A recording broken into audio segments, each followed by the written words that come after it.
Greetings all. Thank you for joining me on the Listen to Your Footsteps podcast. I've always been fascinated by why and how people do what they do. This podcast is a way for me to put a spotlight on Africans in art, culture, media, design, and all the spaces in between, and chat to them about their journeys, perspectives, and the like. It's an extension of a book I wrote a few years ago called Listen to Your Footsteps, in which I reflect on my own journey, including fatherhood, identity, and life in general. I try to bring that to every conversation I have. Enjoy. Okay, so my guest for this episode is Blinky Bill, who's a musician, producer, and DJ from Kenya, but from my perspective, also just a general all-around good people. How are you, brother? I'm good, man. How are you? I'm good. Nothing to complain about. Well, there's lots to complain about, but nothing worth complaining about, because it won't make a difference. Electricity. Yeah, exactly. It being the main first thing. Yeah, because you've been here, and I remember we had a long conversation about South Africa and its electricity stories. It was hilarious. So where does the name Blinky Bill come from? You know what? It's a bit of it's like in high school, there used to be this show called Blinky Bill, and people used to call me that because my name was Bill, and they were making fun of me. Yeah. And then when I started performing with Just a Band, I saw my name in the newspaper as Bill Sellanga. I just felt like I sounded like an accountant. No offense to accountants. Yeah. Yeah, and then like one of my favorite producers is Danger Mouse. Mm. So I was like, yeah, I can be Blinky Bill. Yeah, then it's just stuck, bro. Now I'm just thinking maybe I should have gone with like Sellanga or something. But it's all cool. Now many people remember it. Yeah, because also people don't know one doesn't know where to start. Do I call you Blinky? Do I call you Bill? It feels like it feels like a stage name, right? But then I look at you and this Kenyan man is like Blinky just doesn't feel feel right. Yeah. It's one of those things where it's like you choose a name and you're stuck with it for a while. And then I'm like, do I do Barclays Bank and Absa? Yeah. So did you always want to, how did you get into music? Was it something that you always wanted? I always wanted to. I feel like it's one of those things that I really enjoyed as a kid, and I didn't even know how to get into it. And then over time, I started working on music with a bunch of artists and friends, and we formed Just a Band. And one of the guys we formed Just a Band with, we were together in high school. And then when we went to college, we also met there. And it's like our paths have kept crossing. Yeah. But what was the seed? Yeah. At what age did it go from, a lot of us love music, right? And so I grew up playing music. My father because he used to travel a lot, so he had all the records. And every weekend I'm playing Peter Tosh and Bob Marley or Louis Armstrong and Duke Ellington. So I'm playing the stuff because it's there and I'm enjoying it. But it's especially kind of that time going from I enjoy listening to and experiencing these creations to I'm actually going to create them. It was a mountain that felt too high. Mm-hmm. So how did you, growing up in Nairobi, I assume you grew up in Nairobi.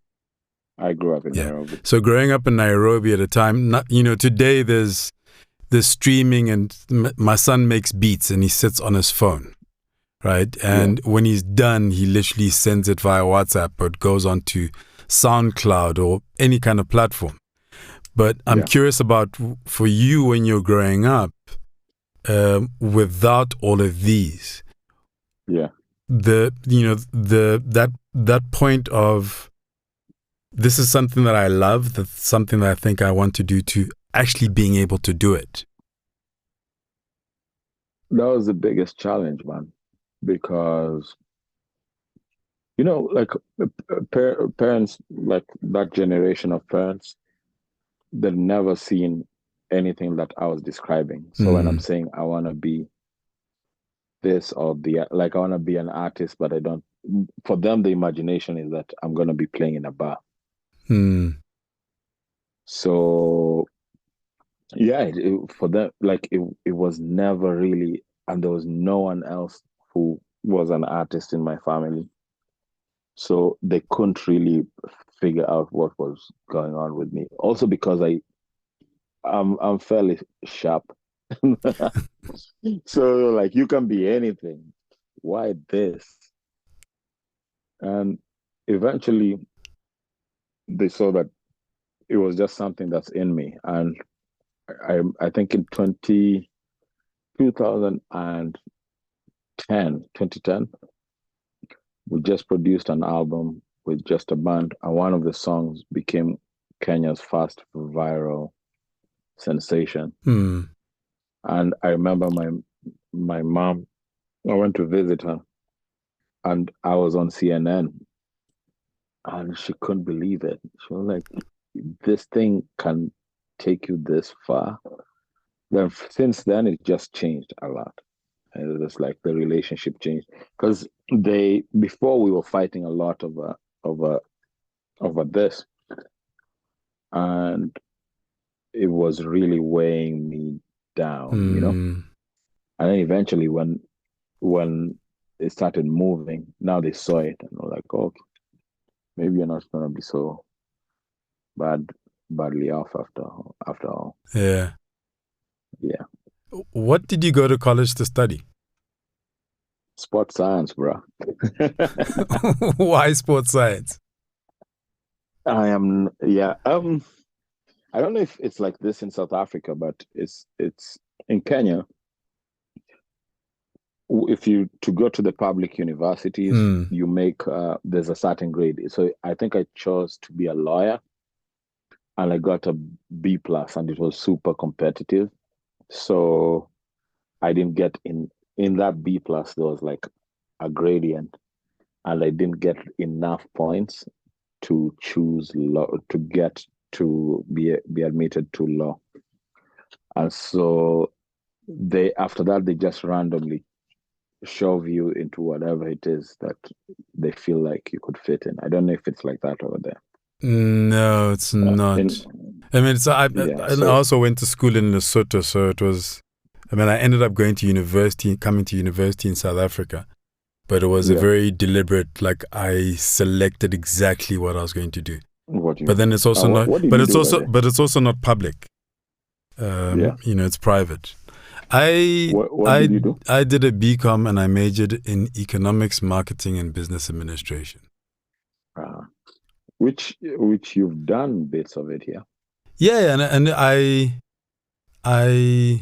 so I studied in Durban. I mean, I grew up in Lesotho, and I was at home in Lesotho working with my father. And my father's an economist. He went from being an academic to an entrepreneur.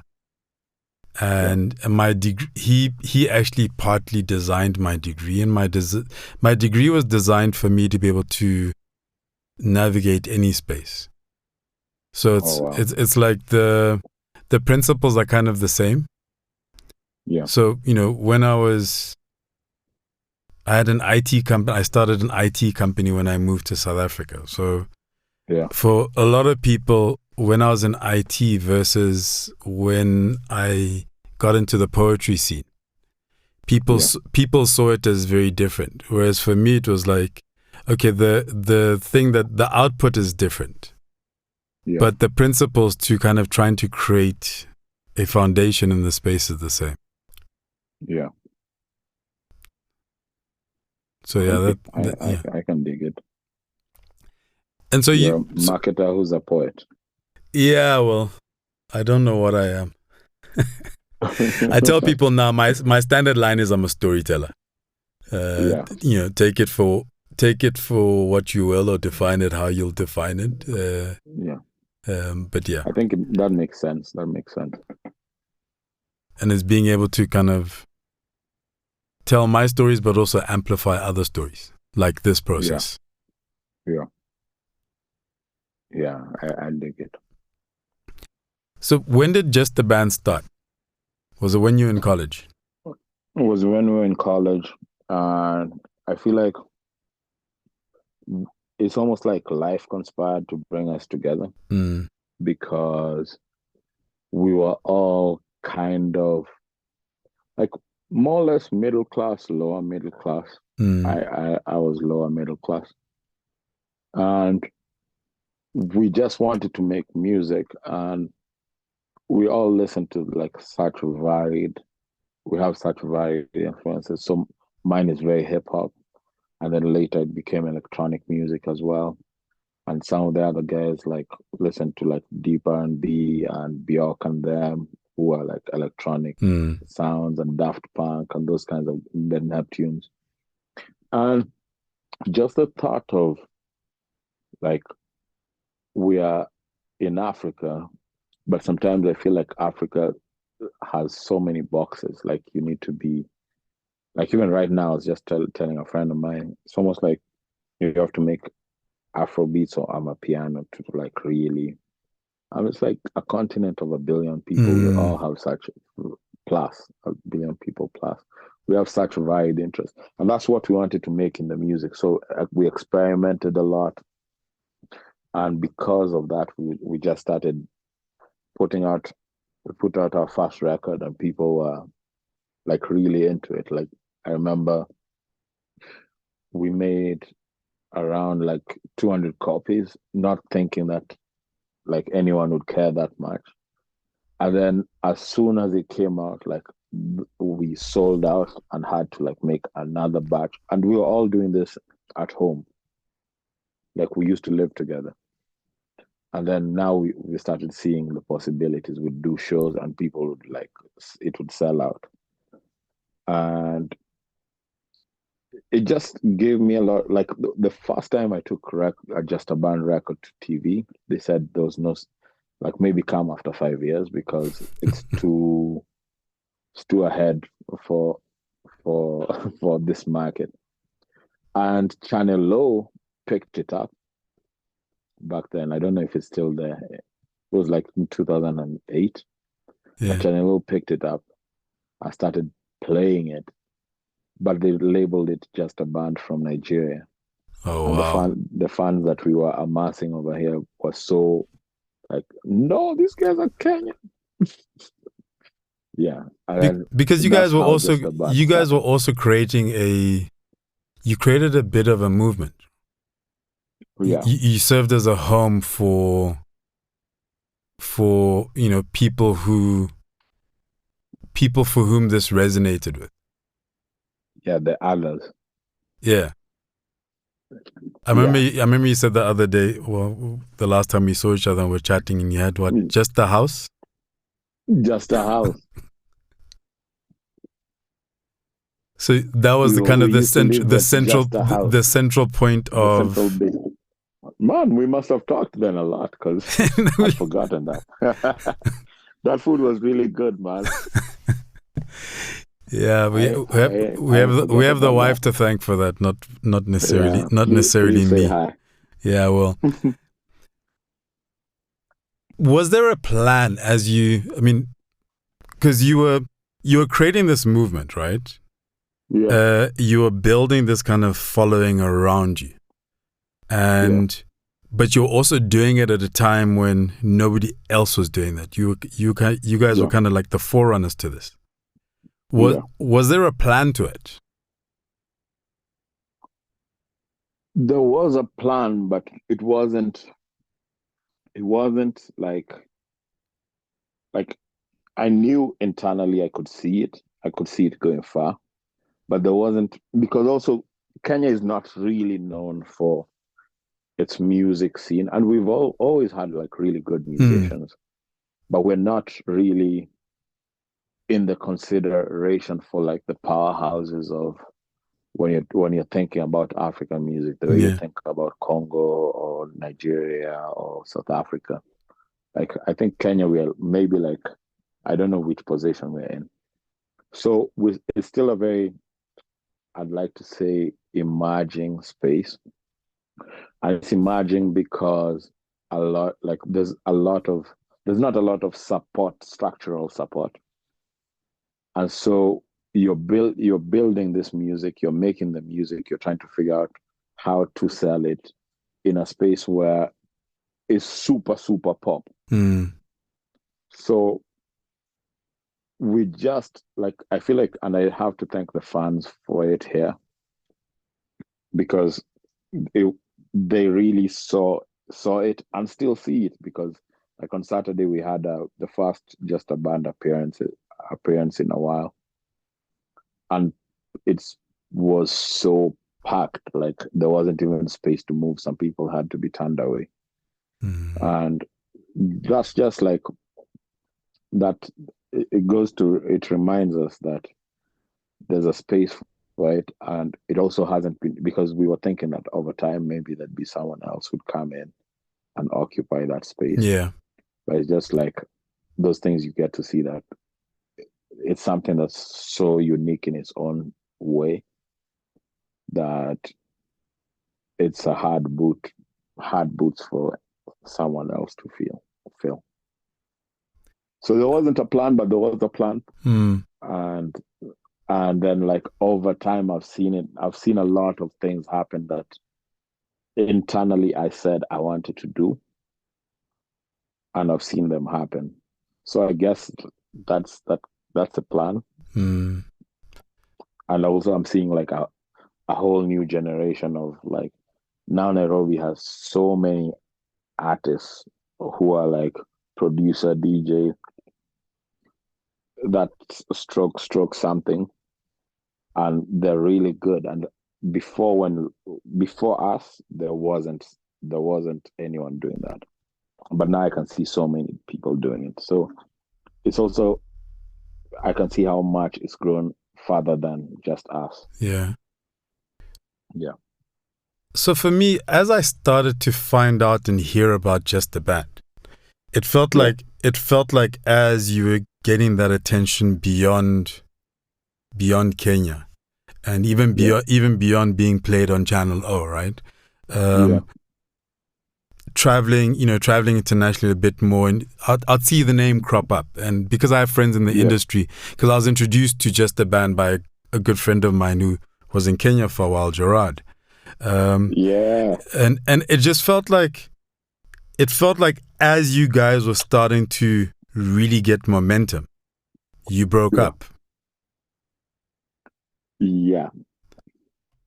What led to that? Like, It's by the time we were breaking up, we were on our third record, and like it was like, that thing of you're just exhausted, and everyone is like pulling at different angles, hmm, and you're also trying to find your own voice in all of this, where where like, and it was always a collective.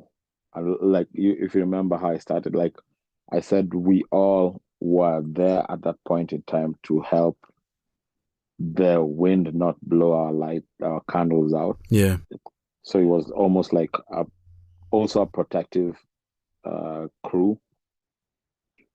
And when now it's like things were picking up properly internationally, it just reached a point and we were all just super tired of being in a space where it's like you're all constantly having to dig deep into your reservoir to pump into this thing.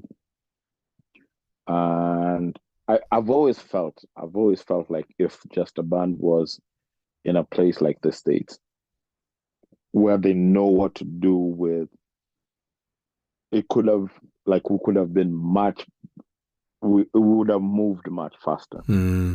While now on the flip side, it's just been like a fire that doesn't really burn, because also on that side it would have been like, yo, we like this thing, let's make more of it, let's become a machine. And you also end up burning out in that way. While on this side, on this flip side, is we took a break or broke up, and I'm so happy that actually things panned out in that way, because I've become a better artist than I was really in when I was like really being sheltered in that way. Yeah. So, and also like the rest of the guys have grown so much. One of the guys has 2 films. The other guy has like a book. One of the other guys is like has been working on like a bunch of animation projects, which now when we are talking about making new projects, it becomes so much more easier to work. And also you grow up a bit, so you know how to uh, conflict resolve much better than back then, which is always an issue in groups. Like, how do you all have opinions and strong viewpoints and then merge it into this one thing that represents all these views? And it's very, very hard. I was actually listening to a podcast recently, and Rick Rubin was talking about that specifically in terms of how you balance out the ideas, how you try to separate the ideas from the ego. Yeah. Because if you contribute an idea and your ego is attached to it, then you're going to think it's a great idea, and it's not necessarily the best idea for the collective. Yeah. That's facts. And I'm always like, I've grown up enough to know that now when I'm making an idea, I want the best idea to win. So it doesn't have to be my idea. It's like when the best idea wins, then I'm good. But before, it's almost like you're in there, you're seeing this thing so strongly. I'm like, why are you guys not seeing this thing? That is so dope. But now as a solo artist, I can do that thing where I'm just like, I think this is a dope idea.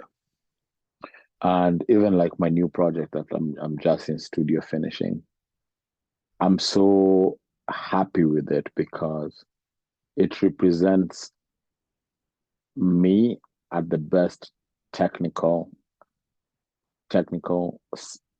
side I've ever been in, where I'm like, I know how to trim ideas better. I know how to polish the ideas so that it shines out more. I know who to bring into the team to add something that I'm not really good at, which I wasn't very good at before. So, and even Rick Rubin himself, because I really like him and his ideas. And I've also watched like a bunch of, I think it was Beck who was saying like Rick Rubin went to his house and was like, Beck had been working on this album, and Rick Rubin said, "Nah, you can't put this out. It's trash." You see him now, and he's so different from that guy, because you grow and you know, okay, maybe that was youthful foolishness when I was talking, or the ego, which now like you become a better person when you actually see it in yourself and be like, there I was out of line because of this and that, and now you can look back in hindsight like, and that's when I hear him talk about that, I know that he's lived it. Yeah. This is the Listen to Your Footsteps podcast, a journey into the life and perspectives of Africans living on their own terms. I also have an email newsletter, a book, and even music playlist available on my site, kojobuffer.com. Let's get back to the conversation. How has your process evolved? So, just the band breaks up, you decide you're going to keep on with the music. Yeah. How do you approach, putting a song together or putting an album together or putting an EP together? How has your approach changed from the first one you did to today, the one you're working on now? It's like this is one of the I'm a musician and I love like chords and stuff like that. I really enjoy it. But you know what really like drives me is those strange sounds like the Missy Elliott Timberland type of sounds. Like things like those where it's like you can't play it on a keyboard. And in just a band, like I used to like have some of those ideas, but then someone else would handle the chords or I'd handle it, but I didn't think that I was that good at it. And then over time, it's just been bridging these two worlds together, where it's like the super melodic chordal sounds with like the electronica type sounds, which like you have to really work on a synthesizer to get. And then in the context of African music right now, I'm thinking about Kenyan music. I'm thinking about African music, and a lot of the people who've inspired me, who are not necessarily mainstream artists, and how to like I've sampled a bunch of records on this new project, but it's songs that were never really hits, in my opinion, but could have been hits if people were a bit more open to those ideas.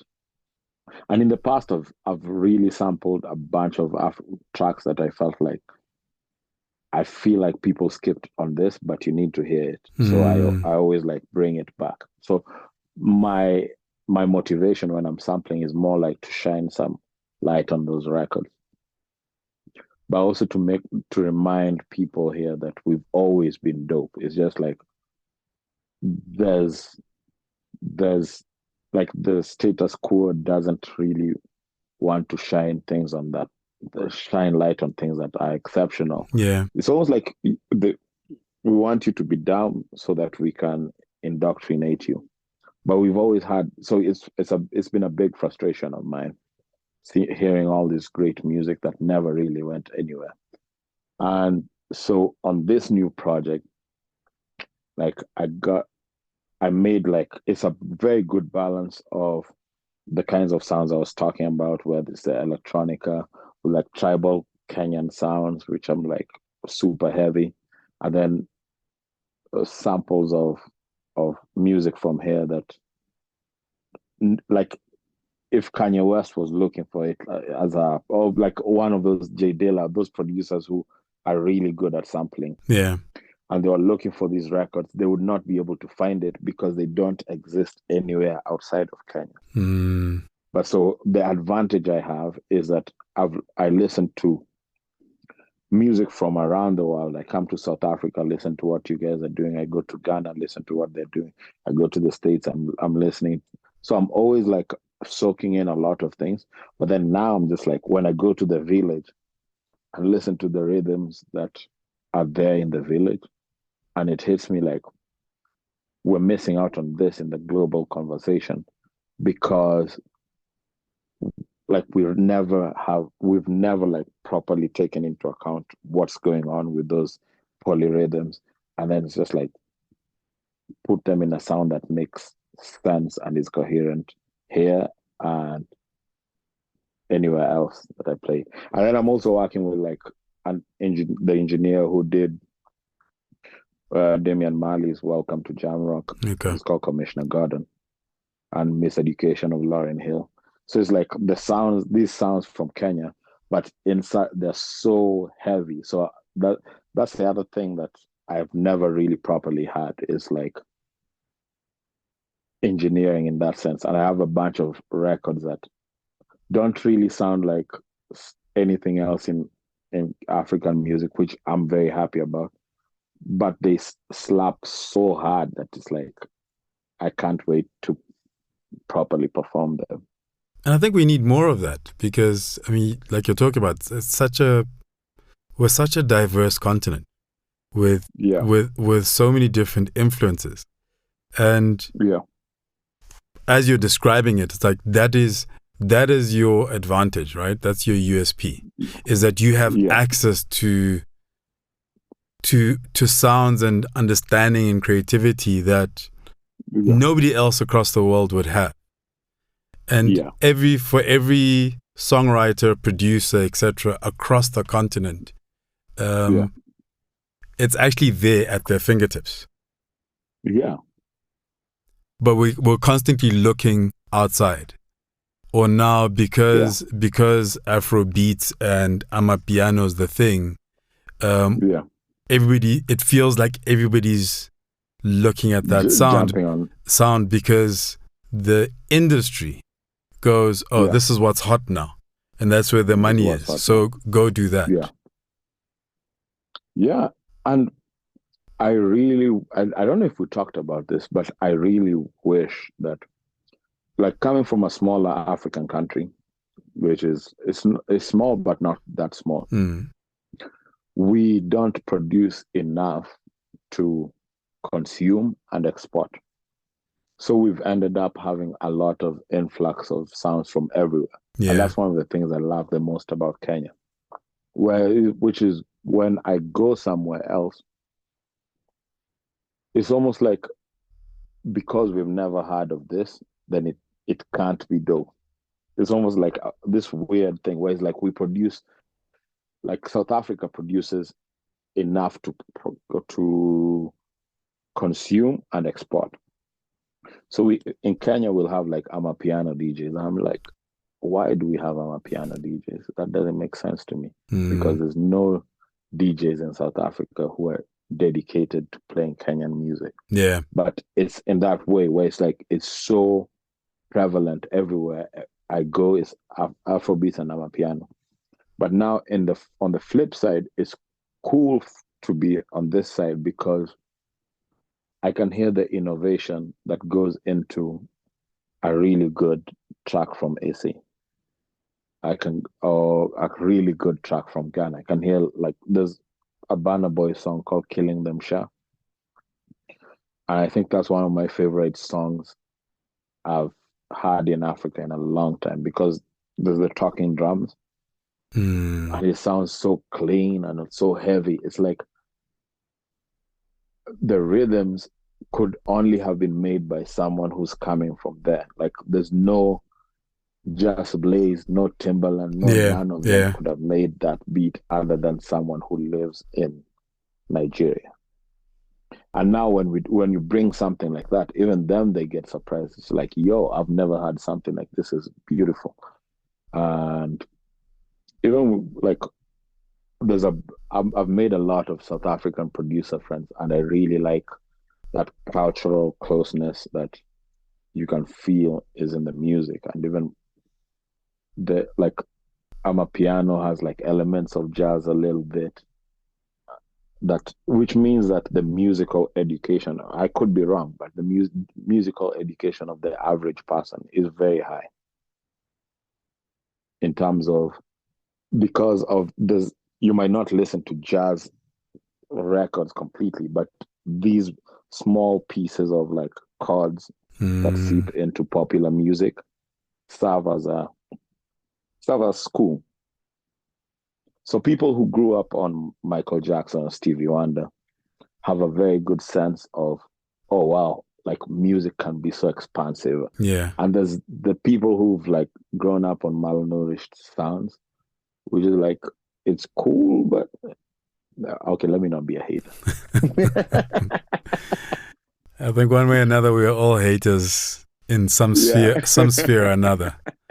So one of the things that I've enjoyed about interacting with your music, and kind of following your evolution. I mean, you talk about coming from a small country. I come from Lesotho, so if you're going to talk small country with really nothing being created within those spaces, but I loved that you did a track, for example, with Commander Ops, right?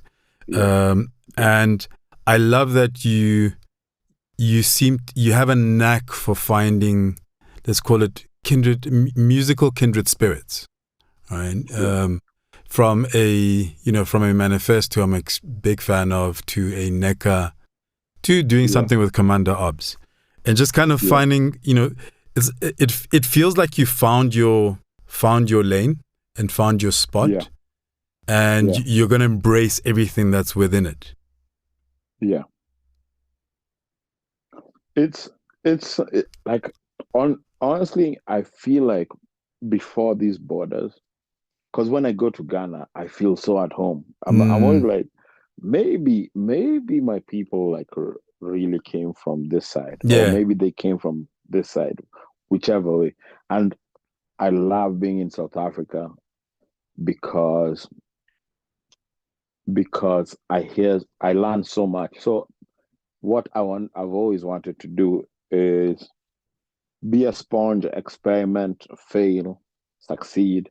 And I feel like I've found that, where most of my work is I experiment a lot, then I go back and figure out, oh, okay, I can see why this worked, I can see why this didn't work, I can see, and so it helps me refine the process. And when I meet artists from other parts of the continent who have a similar mindset, it makes it very easy to work, because we're not really trying to prove anything. And essentially, the way we're going to move proper as a continent is when we see each other's strengths. So if I go to Zambia, actually, I did something with Sampa the Great from Zambia. Yeah, I heard that as well. And we're always like, we're talking, and I'll send her beats. I'm like, if maybe like there's another idea that we want to flip for a sample that I had somewhere. I was just like, how did no one hear this? And I sent it to her, and you were like, oh, this is amazing. Like, how do we not know about this? And then now we can sit down and be like, oh, okay, let me work on this. Let me get a bunch of other producers who could help me make it even better. And so for me, there's just that spirit of wherever I go and I find people who want to do this same thing, I'm not thinking about borders. I'm thinking about we all want the same thing. Yeah, and it's like,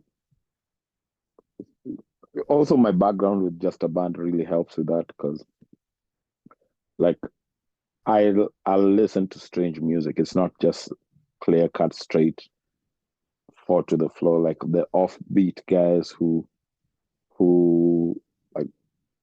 like the music is dope, but it won't hit you directly when it starts playing. So it's almost like you have to give it a couple more spins to get it. And I guess also that, just like you were talking about earlier, being able to leave the ego behind, or at least make space for other ideas. I mean, one of the things that I always lament is that we do not have hip hop groups anymore. Like, if you think coming up, like, it was the hip hop group and it was a collective. So from leaders of the new school, Tribe, Jungle Brothers, etc. It was, it was that collective. So even when there was a posse track of individual artists, they still came together to record. Yeah. So you got that kind of collaborative energy, and you got that collaborative spirit. And sometimes I feel like for a lot of, let's say, newer artists who've come up in a space where it's just you, and somebody's just sending you a beat, or you're collaborating with somebody and you're sitting alone in your studio, you record it and you send it over. you Yeah. miss out on the human element of creating. Yeah. It's true. And like, well, I think we talked when I was in Ghana. That's your country, yeah? Yeah, one of my Or countries. partly One of my one of your countries. countries. And I was just going into studios. I think I did a session with Fuse or DG, Mm. who's like one of the first ones out the gate for Afrobeats. Yeah. It was such a fun experience for me because of how he approached it. It reminded me of when you watch Jay-Z documentaries or Lil Wayne. And I'm like, yeah, these guys don't write. They just go into the booth and Mm. whatever comes in. It's almost like you're pulling something from the air in that instant. And then watching that and being in a couple of writing sessions, like give me so much drive for the year where I came back and I was like, nah, I have to pull up my socks, bro. Yeah. I mean, So what's your day to day like? Like, are you, so some people will sit and go, oh, I've got the plans laid out in terms of this yeah, is where I want to be. That's what I want to do. You know, um, yeah. for you, how do you approach life, and how do you approach the day to day? Um, it's a lot of like I've been really dedicated to the craft, so I feel like this might be one of the one of the last times that I'm gonna really sit in studio properly for like a year and just work on a project. Like because I want to do other things as well. I have like I want to take better care of my family. I wanna I wanna do some architecture. I wanna play Mm, music. I wanna make shoes and clothes. So right now I'm feeling like the music is the thing that's gonna really drive me there. But then after this project, I'd love to just tour it, but also like figure out what other interests I have that maybe I might have been sleeping on. So mm. my day to day has been for the last 3 years has been mostly obsessing about the sounds on this new project.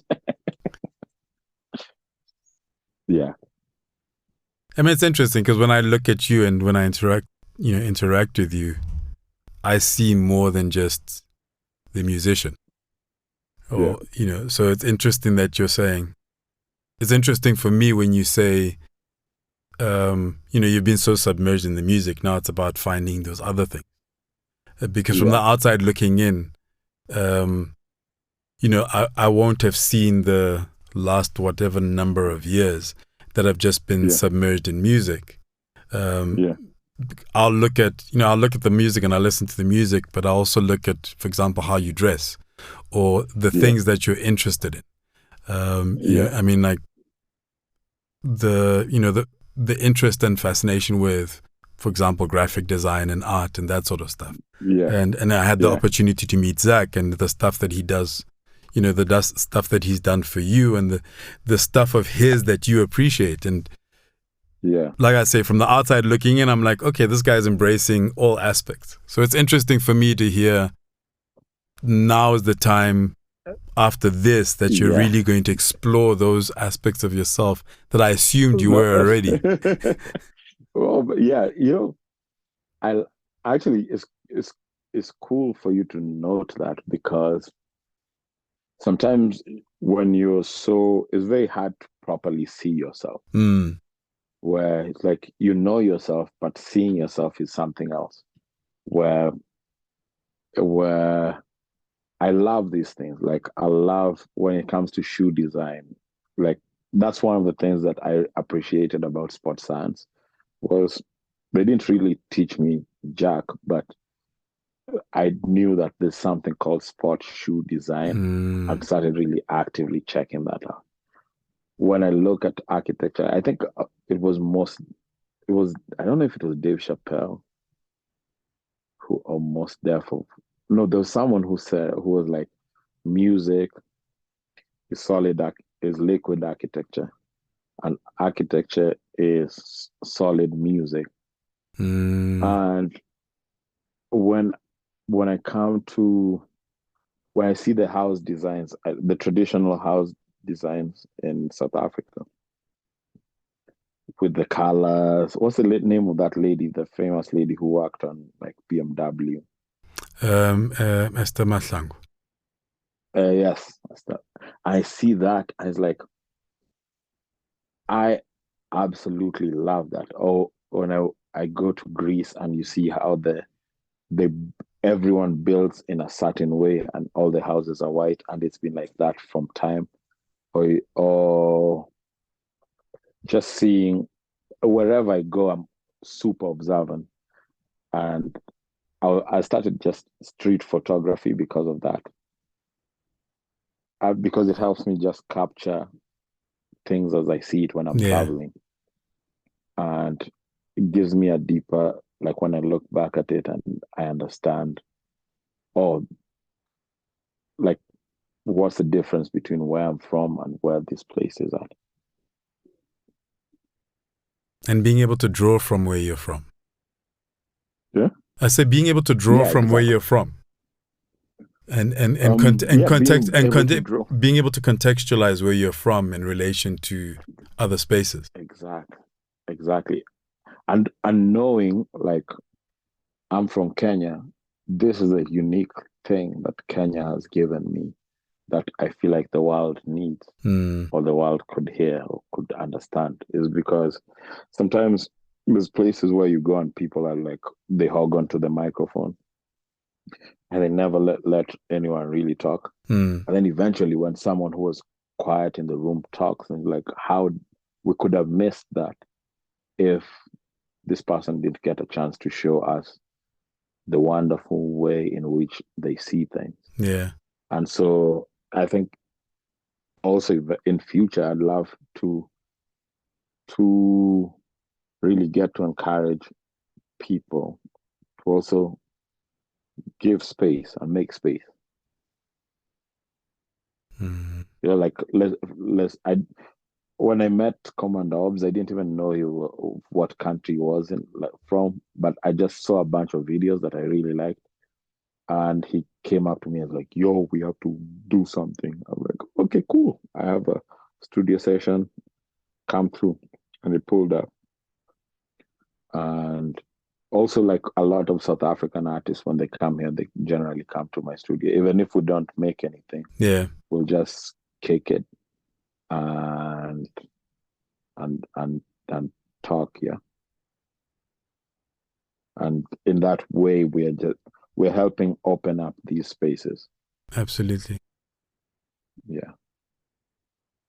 I want to do some stuff with Mali artists, like the way they sing. Yeah. I think something that you just said is, for me, it epitomizes what it feels like I've watched you do over the last couple of years, which is make space. Make space for yourself as well as make space for others within the musical realm, which is a beautiful thing. Thank you, my man. So thank you for your time. I need to come back to SA. Yeah, I need to come to Nairobi. I haven't been to Nairobi since 2012. You told me this. It's been ages. It's been too long. Yeah. Well, please say hi to everybody. I will, man. I will. Yeah. Cool. Thanks, man. See you soon. All right. Peace. Cheers. Bye. Peace. Thank you for listening to the Listen to Your Footsteps podcast. I'd appreciate it if you could subscribe and or leave a comment wherever it is you're listening. To access the book, there are links on the website www.kojobafo.com. If you're interested, there's also a curated email newsletter that I put out fortnightly to monthly. You can subscribe at zebraculture.substack.com. I hope you enjoyed listening and walk away with something that makes your world a little bit easier.